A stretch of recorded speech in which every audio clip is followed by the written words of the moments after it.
So you were saying about how you felt emotionally when you got to baptize Amy, and you meet with her weekly to talk about life together.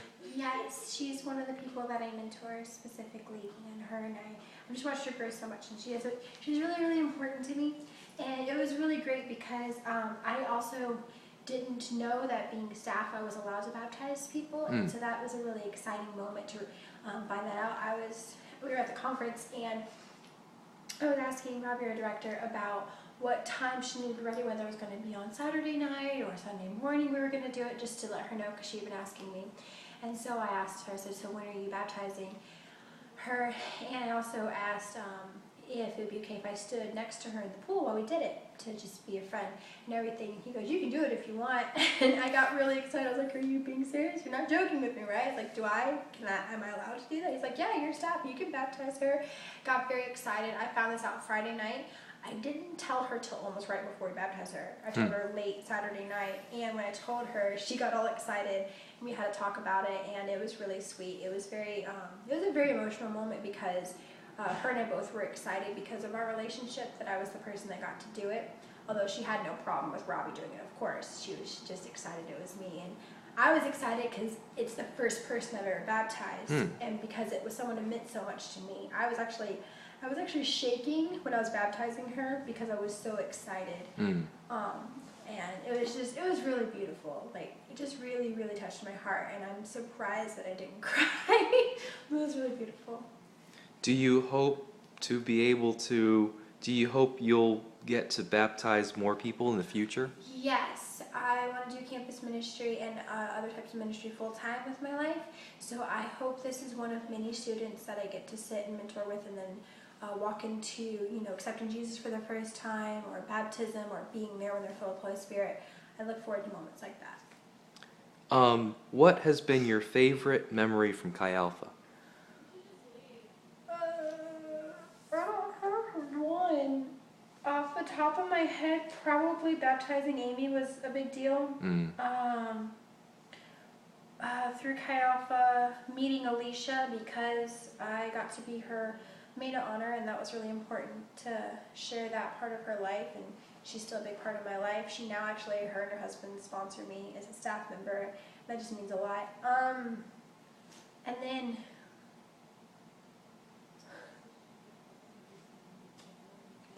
meeting Jay. Jay's one of our students, and he's become like my son, and his family situation isn't 100% the best, so God allowing us to be a family for him is a big deal, and he's such a wonderful servant heart. He does so much. He goes above and beyond what we can ever hope that someone would volunteer to do. And so probably meeting Jay, he gave me a Georgia Tech mom mug for Christmas, and I cried.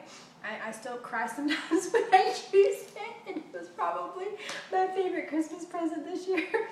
So yeah, Jay, Amy, and Alicia, I'd say, and just family. You have a boyfriend named David who lives in Columbus, right? Yes. What advice would you give to young single adults? Do not settle.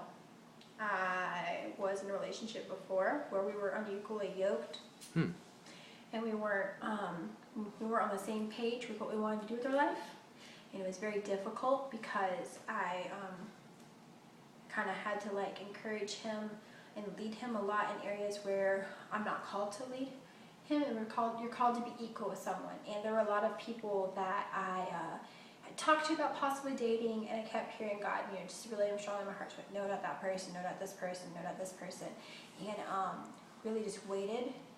And David is I had a list of things I was praying for in a significant other, and David is that list to a T.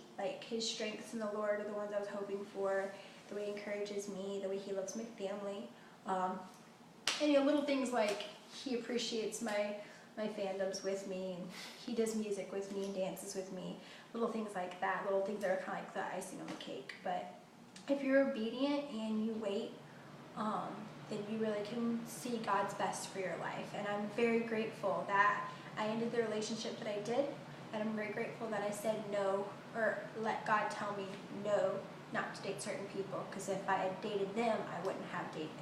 I'm very thankful for David. Is there anything you want to promote? Promote.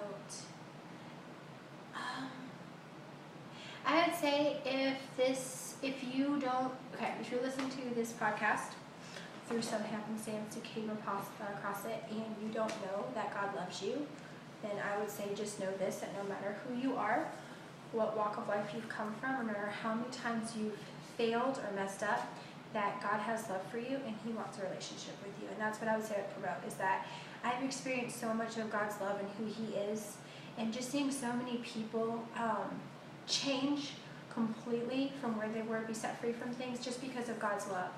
And so I encourage anyone listening to this that if you don't know that God loves you, He does love you and He wants a relationship with you. Is there anything you want to say to our viewers in closing? I guess just that God loves you, and that, again, no matter where you've come from or who you are or what you've done, there's nothing that can separate you from the love of God once you've accepted it. So just know that Jesus loves you and He wants a relationship with you. Thank you for your time, Rebekah. Thank you so much. And to you guys out there who are going to watch this, thank you for watching, and hopefully we'll have another interview soon.